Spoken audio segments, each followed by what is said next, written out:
How's it going for you these days with that whole work-life balance thing? I've heard and read a lot of stories from agents who have struggled in the past several months with getting back to normal, with balancing their real estate business and their family life. Hi, I'm Matt McGee, host of The Walkthrough. What I just described is a struggle that Cliff Lewis knows all too well. Today, I'm bringing you an encore presentation of a walkthrough episode that aired early this year. It is one of the most popular episodes I've done. Cliff Lewis walks us through the time blocking system that helped him sell 57 more homes the first year he used it. As you listen to this episode, there are a couple references to the way things were pre-vaccine when much of the country was still shut down. But his time blocking system is just as relevant today as ever. In fact, it's probably more relevant today now that you're out and about doing more stuff every day and every week. So let's get on with the show. Here's a 2-second break and then an encore presentation of time blocking with Cliff Lewis. Of all the things you need to be a great, successful real estate agent, there's one thing you can't make more of. You can't get more of it. You need leads. You can always go get more leads. Advertise more, spend more, make more calls, whatever it takes. You need a bigger network, a bigger sphere. You can always go meet more people. You need more help to run your business. You can always hire an admin or more agents or hire ISAs like we talked about the past 2 episodes. But the one thing you can never get more of, you're stuck when it comes to time. 24 hours in a day, 7 days in a week. That's 168 hours total. And you need to sleep. You need time off. You can't work around the clock. All-nighters may have been fun when you were in college, but not so much anymore. You need to manage your time. That's more true today than ever with so many of you working from home. You're doubling as teacher or daycare worker. You're surrounded by distractions. It's so easy to lose control of your day. Just ask Cliff Lewis, a real estate agent in Allentown, Pennsylvania. Cliff had a killer year back in 2013, 90 homes sold as a solo agent. But here's the flip side. He was working almost 100 hours a week. He had 2 newborns at home that he never saw. He didn't feel like a good dad, and that made him feel like he wasn't a good real estate agent. A year later, Cliff sold 147 homes. That's 57 more than the year before. He also spent twice as much time at home, and he took 2 vacations. How'd he do it? That's what we're going to discover today. This is The Walkthrough. Hi, everyone. I'm Matt McGee, editor of HomeLight's Agent Resource Center. Welcome to The Walkthrough. This is HomeLight's weekly podcast. We have new episodes that come out every Monday. This is the show where you'll learn what's working right now from the best real estate agents and industry experts in the country. At HomeLight, we believe in real estate agents. This show is a journey to find out how great agents grow their business, stand out from the crowd, and become irreplaceable. If you want to get involved in the show, a few different ways you can do that. Find me in our Facebook listener community. Just go to Facebook, do a search for HomeLight Walkthrough. The group should come right up. Feel free to join. Love to see you in there. You can also leave a voicemail or send me a text. The phone number is 415-322-3328. Or if you prefer email, reach out to walkthrough@homelight.com. I bet this sounds familiar. You're planning to spend a couple hours in the morning prospecting. Maybe you're going to call FSBOs or expireds or follow up with Facebook leads. Then you get an email from a lender. There's missing paperwork and next week's closing is in jeopardy. Your seller is freaking out because they've already booked the moving vans. They need the money from this sale to buy their new home. Then something happens at home. Maybe you have to take your child to urgent care. What you thought was going to be a good, productive day has just fallen apart. Or maybe it's less dramatic than that. Maybe you just decided to check Facebook for a couple minutes. And instead, you ended up spending 45 minutes commenting on your friends' posts. And at the same time, you're having 3 conversations in Messenger. When that's all over, you spend another half hour or maybe an hour catching up on emails that really weren't urgent.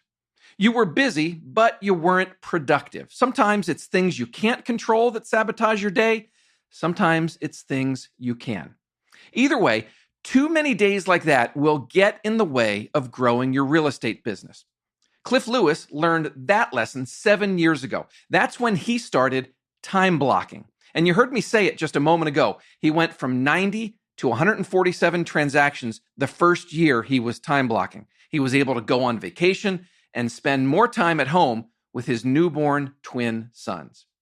Today, Cliff runs a 22-person team that did more than 500 transactions last year in Eastern Pennsylvania. He just won 3 Homelight Achievement Awards for 2020, Top Negotiator, Top Producer, and Sells Homes Fast. Cliff asks his whole team to follow his time blocking system. And when an agent is struggling, the first thing he says is, "Let me see your calendar." So today, we're talking all about time management. Grab a pen and be ready to take some notes. Be sure to join that Facebook listener community I just mentioned, because we're going to share Cliff's calendar template in there. You can download it and adapt it to your real estate business.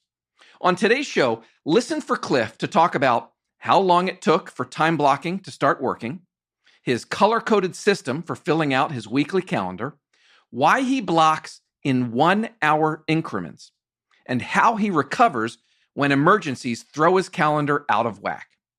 We start by going back to that year when Cliff did 90 transactions on his own. Sounds like it was a good year, but Cliff says it wasn't. I was running literally 7 days a week, 12 plus hour days, doing everything I could to sell as many houses as possible. And I had 2 newborn babies at home. And there was this click in my brain saying, there has to be a better way to do this. There's no way this is the actual way, the only way to make money in this business. And that's what kind of first hit, that I needed to prioritize what's important in both work and home and figure out a better way to kind of make this all kind of come together, and make sure I'm using my time the way I should be using it and not just guessing about what I'm supposed to be doing. A long time ago, I heard the saying, the only thing I can't give you more of is time. And that's really what I try to explain to my agents even today is, you can make more money, you can do more deals, you can increase your volume, your sales price, but you can't get more time. You can pretty much get more of everything else. And that was kind of the kicker in my head that made me say, yeah, I have no more time here. I need to figure out a better way to actually make this work. How did you feel like, as not just a business person, but as a family member, as you were struggling to grow your business and yet be there and be available for family? Were you angry? Were you frustrated? What was that feeling like? Yeah. So there's no worse feeling, right? You feel like you're struggling at home because, you're not there for your kids and your family. And then you feel like you're struggling at work because you can't keep up with things. And there's at some point in time in everyone's career where they kind of, do the whole, holy shit, what am I doing? Or holy crap, excuse me, what am I doing? And it kind of, catches you off guard where all of a sudden you realize that you're just out here running in circles, hoping that something stays together and works out the way it's supposed to. And you feel like you're failing on all fronts. I'm not being a good father. I'm not being a good realtor. I'm not doing anything really kind of well. And that stinks. I mean, if you haven't felt that yet, I hope you don't have to, but unfortunately that stinks at that point in time. So for me, having twin boys at home, brand new infants that I, had this idea of the father I wanted to be and how much time I want to spend with them and what I wanted to do with them and everything else, and not succeeding at that. And then coming into work where I was just running like a crazy person and not succeeding at that, and me saying, this is not good. Like, this is not sustainable. This is not going to, end well for my personal life. It's not going to end well for my career. And that was kind of the idea of, this can't be the way to do this. And that's kind of really how it all jumped up, and went from there, because it's too easy to go off a course in this business and let the business control you instead of you control the business. Some of the biggest agents in my area, and that you hear talk about nationally at some point in time, have bumped into the idea of, I'm running 40 hours a week extra just because that's my clients are demanding. when that's not the case, that's not really how you should be treating the business. At this point, were you already familiar with the idea of time blocking, or was maybe there something that you read, a book or some, a speaker, something that planted the idea?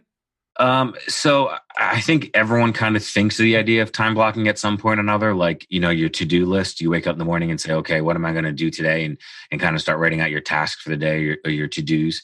But never really looked at it thoroughly to say, okay, how do I need to break up my day in order to accomplish what I can accomplish at work, home, and kind of split stuff up. So I kind of took it to the extreme of, instead of just having a task list, let's actually break this down. And when you're a single agent, and I'm sure most agents will agree with this, is you tend to have kind of huge upswings of a lot of sales versus periods of no sales. And you have these big kind of swings. And the reason is because when you're busy, you stop prospecting and you stop focusing on the things that made you busy because you're just in the busy. So being able to kind of look at that and say, I need to do this better. I need a better way to lay this out so that way I can keep my income kind of more consistent and do the things I need to get done, but also at some point in time have some type of home life as well. So you start time blocking, and what happened? So it's funny, when you initially start time blocking, the first thing you do is the way I set mine up, and I set it up and I did kind of my goals. So I time blocked just 1 week at a time. And I said, okay, here's my goals for the week. Here's things I have to get done. Here's things I want to do. And I kind of laid out what I wanted my days to look like. And of course, in real estate, what you want and what you actually get are generally two completely different things. The chances of that actually happening weren't really gonna work. So the first week I did it, I would say it would be a failure only because at the end of my day, the very last thing I do, and I still do it today, is I go back and review my day and I fill in what I really did. So my time block is 1 hour increments. And I said, okay, here's the things I want to be able to do. At the end of the day, I didn't do any of the times. I didn't get anything right. And I thought, man, this is pretty bad. But I stuck with it. And what time blocking did for me is it forced me to change thoughts or what it is I was doing at the hour time period that was up, for the simple fact that that's what my calendar now told me to do. So I know that I want to show this client a house, but I already have in my calendar for that hour that I need to prospect. Well, I treat that prospecting hour like it's actually a client versus just something that I want to do. And then I said, unfortunately, the client that doesn't work, I need to move you 1 hour because then I have time. So for me, time blocking, writing it out was a great step one. Step two is actually following the actual time blocking the way it's supposed to be followed and treating those hours as their appointments, not just suggestions. And that really allowed me to be able to say, yes, this makes sense. Yes, I'm doing this because this is the time I allotted for it. If I had a flip-flop an hour for a showing versus an hour to do some prospecting, I always made sure when I would remove the hour for prospecting, I'd immediately put it back and take some of the showing time. And I really, really, even to this day, I still kind of follow the same idea because it's so easy to get thrown off of it.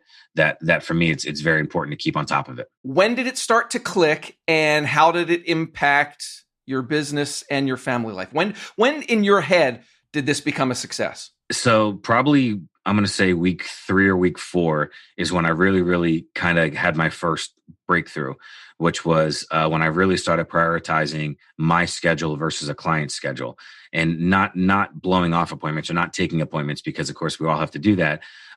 But really looking at this and saying, okay, I need to make sure that I'm spending adequate time at home as well as at the office, as well as working on my business and rather than in my business, and really kind of to build this out.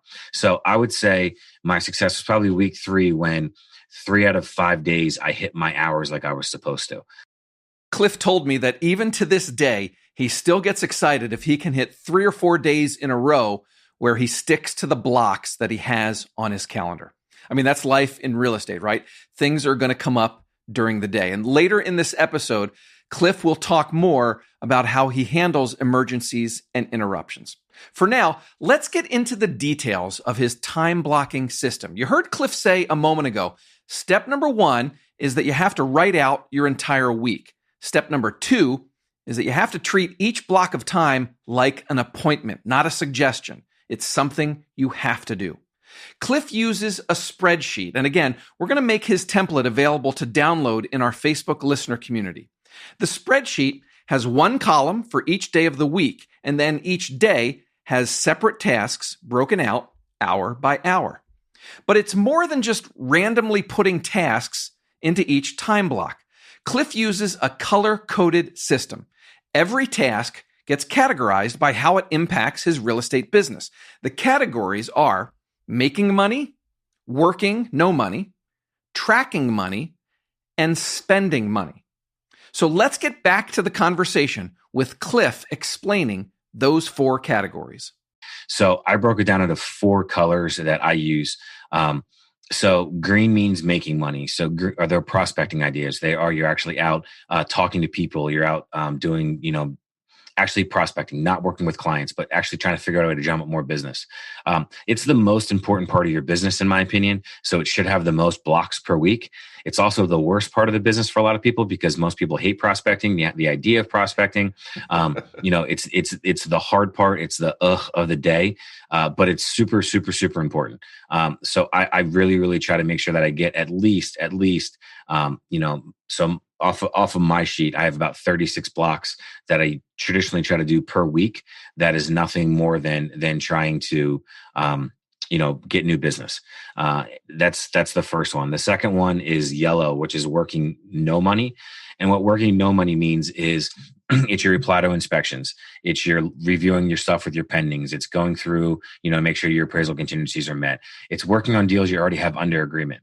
Real estate agents tend to treat that with a priority over prospecting because they're so concerned the deal is going to fall apart that in their brain, they think that's the most important thing of the day. I tell my agents all the time, they'll be like, hey, I just got the BRI back for property at 123 Main Street, so instead of prospecting, I'm going to get on this and then do this, and then I'm going to prospect afterwards. And I'm always like, but don't you have 4 days to respond? They're like, well, yeah. I'm like, so why are we stopping what we're doing and jumping on that right away? Well, I want to get back to the person. But that's not what the contract says. You don't have to do that. Don't change your whole entire day because an agent sent you a reply to inspection earlier than you thought it was going to come, and it's not really in your plan for that day. So being able to look at that and say, you know what, I already have clients. These clients already love me. I don't need to spend all my time making sure they continue to love me. I don't need to drop everything I'm doing and run over and do this reply to inspection when I do have the time, to be able to get there. And I have time built in this afternoon to work on my business. So I'm going to continue to do my prospecting and not let something derail me is absolutely huge. Other big thing we do, and that's also part of our yellow, is for our listings, we have pending phone calls with our listings on Fridays. And what that means is that active. So we have our clients know Friday afternoons, if you're listed with us, we're going to call you. So if you have an emergency on Monday through Thursday, you're welcome to call us. But if not, we're going to talk about your listing or your house on Friday afternoon. And if it's a rare exception, they can't talk on Friday, then we'll move it a different day, if that's a bad day for them. But 99% of the time, that's when we talk to our listings. That helps us huge because then you don't have those random phone calls throughout the week. Right. And you end up killing time for an hour talking to a listing person when you just block to say, okay, I'm going to spend 2 hours Friday afternoon and do nothing besides call my active listings, or call my listings that, and just fill them in. So we've done green and yellow. So next is the quick one, which is blue, and that's tracking money. So it's part of your weekly goal setting, and that I think it's important for agents to have. So everyone always sets these huge yearly goals. I'm going to sell 100 houses and make $1 million this year, or whatever your number is. And then they start working in their business and they forget to kind of keep themselves accountable to where they're at with that goal. So we do it weekly. Mine's always on Monday. I do it Monday at the end of the day. And I just look at, okay, here's how many closings I've had for a year. Here's my pending. Here's kind of everything that I'm at as far as, what it is that I need to do to make sure I'm on track. And it kind of sometimes make you go, wow, I'm ahead of the game. Maybe I need to readjust that goal so I stay motivated, or damn, I'm not really where I need to be. I need to make sure that I'm correcting my stuff and really stay on top of this to get back to where I need to be to hit those numbers. So goal tracking typically for me is 2 hours a week, but it's just enough to kind of make sure you see where you're at and kind of go from there and then adjust as needed from that. The most fun one is red. And red, of course, is spending money. So spending money is not just, you're at the mall buying a new pair of jeans. Spending money is when you're not working at all. You're off, and you're actually off. You're not off, but talking on the phone the whole time. You're actually enjoying the hour that you built in, the 2 hours, whatever it is, into your day to be actually off. in my world, I have my kids in the morning before school. So I don't answer phone calls or don't email or don't do text messages generally until I drop them off at school. I do before they wake up, and then I stop while I have them in the morning before I'm kind of getting them ready, hanging out, doing that fun part, and then take them to school, and then I get into work. And a couple evenings out of the week, I have bigger blocks set up for personal time that I kind of do that. So if I'm at home with my kids, I'm not actually spending money. I'm not buying anything with them. We're just, playing toys or whatever it is we're doing. That's still considered to be spending money on my book because you're not trying to make money or work on money or grow your business. So I put it on here as red. It's also an obnoxious color red on purpose because that way really kind of throws you in your face. But you have to be honest with yourself because real estate agents love to play on Facebook and then say, well, I was on Facebook and I commented 27 times on Facebook to people's requests for information. So that's like working. Not really. It's kind of just you playing on Facebook and calling it work. You love getting testimonials from past clients. A great testimonial tells the world what it's like to work with you. It helps you convert leads into clients and helps you grow your business. We love getting testimonials from listeners like you. Your review tells the world what the walkthrough is like. It helps us grow and get better, too.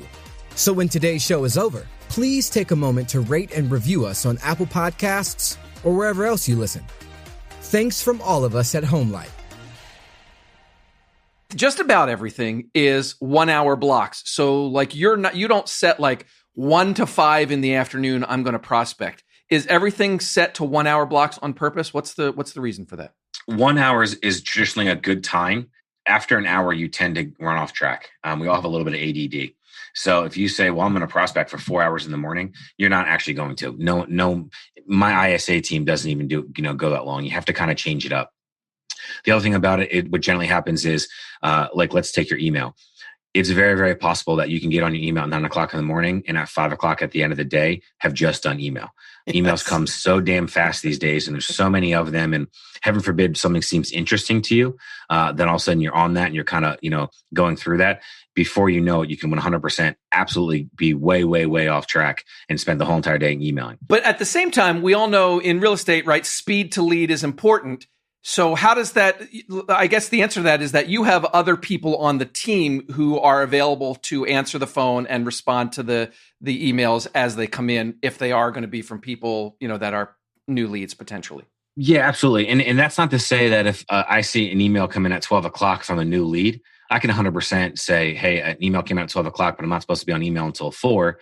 I'll 100% shoot them a quick email back, but I'm not going to reply to an agent. I'm not going to email about, the company happy hour. I'm not going to email about, a church event coming up, or I'm not going to start going through my email. But if I see an email from a new piece of business, perfect example, if I'm doing, I do thank you calls once a week. It's something I really try to do and just really reach out and just say hello and check in. But if I see a new lead come in and during that hour, that's still, you're still trying to make money. Now that lead came in, boom, I can 100% shoot a quick email to them and set them back. That stuff I still absolutely do. I just don't dive fully into my email and start going through days worth of email for no reason whatsoever. Cliff, you are very specific with each block, right? Like it doesn't just say, I'm going to do prospecting from 10 to 11. It says Tuesdays at 10, I'm cold calling. Wednesdays at 10, Facebook. Friday at 11, circle prospect. Are you being very specific on purpose? I think you have to be. And again, this is probably a little bit my own accountability issues. Prospecting is such a generic term and so generalized. And when you're in our business and we sell to the general public, anything, I was at the grocery store and, I handed out a business card. So I'm chalking that whole hour off as prospecting. And it's so easy to not know what to do. So you sit down at 11 o'clock in the morning on a Monday and you're like, okay, I'm supposed to prospect for an hour. And it takes you 30 minutes to figure out what it is you want to prospect. Well, now I already blew 30 minutes. I'm actually prospecting. So when I do this and I do my week, I think about ahead of time how it is I want to prospect each of those different things. And this way I'm all kind of set up to ready to go. So I know what it is I'm doing. So if I know that, I'm going to do a circle prospect on Thursday or Friday at 11, whatever that is, I know ahead of time, okay, who am I going to focus on? Which circle? Is this going to be my, friends from my kid's school, or parents from my kid's school, or is this going to be my sphere of influence that I've sold houses to in the past? Is it going to be people that live in my neighborhood? Who is it I'm trying to actually focus on in this circle? And then what activity is best for them? We have a question, as long as we're talking so much about prospecting right now, Cliff. There was a question from our listener community on Facebook. This is from Maria Jante in the Redding, California area. And she just wanted to know, how much time do you spend on prospecting, and is there a best time of day? That's a great question. So, like I said, I do it by blocks. So I would say I'd spend roughly about, on this one that I'm looking at now, this was a 36-week block for prospecting. That sounds like a lot. So that'd be like 36 hours worth of prospecting in a week. Most people only work 40 hours and you're trying to spend 36 hours prospecting. That's probably not realistic for most people, nor should it be. But if you look down at what the actual activities are, like a 2-hour lunch with a lender that we're talking about how it is we can, grow the business. I consider that to be a prospecting lunch because I'm talking to the lender about what it is that we can do to increase our reach in, to get more clients in the future. I would say best time of day if you're calling people, first thing in the morning, last thing in the evening. I tell my agents that real estate agents are like restaurant people that, when you want to be home with your family is when you need to be busy showing houses and that kind of stuff. We try to prospect from about 4:30 to about 6:30. If I'm not showing houses or they're not showing houses, that's our best window, and or first thing in the morning before they kind of get into work or they kind of start the day at work. Work from home is very, very popular right now, obviously. So people are a little bit more flexible because they'll take that personal phone call in the middle of the day because they're not at the office. So phone calls right now are pretty good. We spent a lot of time just now talking about prospecting, but remember, that's only one of 4 categories on Cliff's time blocking template. Below the calendar, Cliff also tracks how many blocks each week are assigned to each category. 30 green, 20 yellow, and so forth. He says there's no perfect ratio for how much green, yellow, blue, and red you should have each week, but green, the making money tasks, that should always be the number one color on your calendar. And red, the spending money stuff where you're not working, you're having fun, that's important, but he says it should always have the fewest blocks on your calendar. As we wrapped up our conversation, I wanted to ask about how Cliff handles disruptions. There are the normal disruptions that are just part of being a real estate agent, unexpected calls from clients and stuff like that. And then there's the bigger disruption you're facing right now because of the pandemic. Pamela Zakowski is an agent who posted in our Facebook listener community. She wanted me to ask Cliff, how do you stick to your schedule with so many family distractions at home? So it's not easy. That's the easiest answer is it's not easy. I have a lot of agents on my team now that went from being an agent that consistently did 40, 50 deals a year to now, oh my God, I'm teaching my kids every single day how I'm actually supposed to be able to, in the midst of all this, sell houses and everything else, and now and get the whole thing done. The best thing I can say is this is where time blocking becomes even more important. Time blocking when you don't have a lot of time or when your schedule has a huge a new piece through makes it so important. If 10 to 4 now becomes school hours, but traditionally it was reversed and evenings were school hours. Does that mean you need to bring in help to watch the kids in the evenings? So then you can go to the office and work a little bit later and just say, you know what, this is going to suck. But for the next 6 months, I'm going to grind through this and work later every night to make up for the hours that I have my kids during the day. Then that's what you have to do. But that, to me, this becomes the most important reason you time block. And when the pandemic first hit, of course, my kids came home, and now all of a sudden, hey, the kids are at the house, and we need. How are we going to do this? So for me to be able to say, I can switch this, I can move this stuff around, and then pull those hours that I had set up for other stuff into other parts of my day. And it means I'm probably working a Sunday or a Saturday when I'd be off, but now I'm giving up those hours on the weekend because I have them during the week. Granted, they might not be as much fun because I'm teaching how to build butterfly cages and all kinds of weird stuff, but that's kind of what's called for right now as a parent. Then that's kind of what you do. And you can use your chart to flip those hours to keep everything on track. How do you account for the fact that, you've got a day blocked out and you might have, 3 hours in the afternoon where you're planning to do X, but Cliff, oh my gosh, this other thing just, my deal went south and my seller's freaking, and you've got an emergency situation and I couldn't spend those 3 hours doing my, X, Y, and Z. So how do you account for just the fact that emergencies happen? When you start time blocking, the reason I also do the counting of the blocks at the bottom is when that happened to me per se, all of a sudden, I think it was this Wednesday that just passed, my 9 to 5 went completely red because I had my kids all day. And I have twin 5-year-old boys that are pure destruction. My house is worth $0. So I don't even pretend I'm trying to work when they're there, which is awesome. And I love it and I enjoy it and it's fantastic. But that being said, is I don't even give it the go. Yes, I'll answer my phone if they're not screaming at me for 30 seconds or we're not being silly and goofballs and everything else. But for the most part, it's red. There's no work being done that's going to accomplish anything. So I lost those 5 hours of what would be green and yellow blocks. So to flip that, on this Sunday where I'm supposed to have off a bunch of times, I added 3 of those, got rid of 3 red blocks on Sundays, and I put those back to a different color that I missed out on. And I try to get back to 0 as much as possible. If a day goes south, then what you're saying is try and make it up later in the week. If a week goes south, try and make it up the rest of the month, that sort of thing. Yeah, absolutely. I mean, that's all you can really kind of do, again, because you can't get any more time. You try to manage that going south as much as absolutely possible.